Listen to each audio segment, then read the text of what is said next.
So this is interesting. David shares this. Now, we talked about this a little bit, where there have been students, young students, protesting for climate change. Well, here's an update. How a 7th grader strike against climate change exploded into a movement. This is from the Washington Post. Democracy dies in darkness. They're doing what they can to help.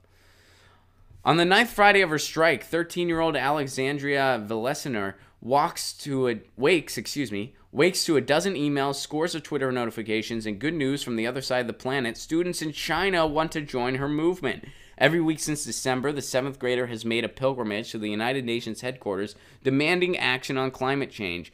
She is one of the cadre of young, fierce, and mostly female activists behind the School Strikes for Climate movement. On March 15th, with the support of some of the world's biggest environmental groups, tens of thousands of kids in at least 24 countries and nearly 30 U.S. states plan to skip school to protest.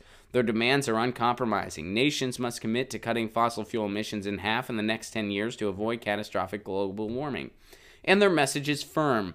Kids are done waiting for adults to save their world. Mom, this is so cool, Alexandria says as she reads the latest list of countries where they have pledged to participate.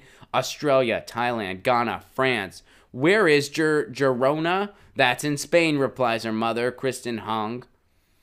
They sit on the couch, sit in their pajamas, and Alexandria pulls out the planner she purchased to keep track of all her commitments. Each task is color-coded by geographic scale. Pink for global organizing, orange for national, yellow for New York. My generation is really upset. Good job. Good job, Alexandria. Good job, all the young activists around the world. That's really, that's one of those things that really kind of reinstates your faith in humanity. When you see these young people taking a stand and you see the new generation showing an interest. When I was in 7th grade, I never stood for anything. I didn't have any type of convictions, nothing like that. But a lot of kids in this new generation does. They do. Something like this kind of reinstates your faith in humanity. And if you ever want to get knocked back down a few pegs and lose your faith in humanity again, just read the comments section of any given article or video. Just look at the comments. You'll lose it real quick. You'll lose it again real quick. In most cases. Not in every case. In most cases.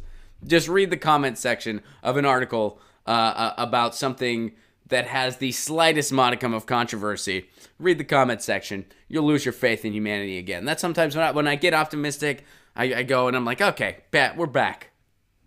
But good for her. And good for all those other children protesting climate change around the world.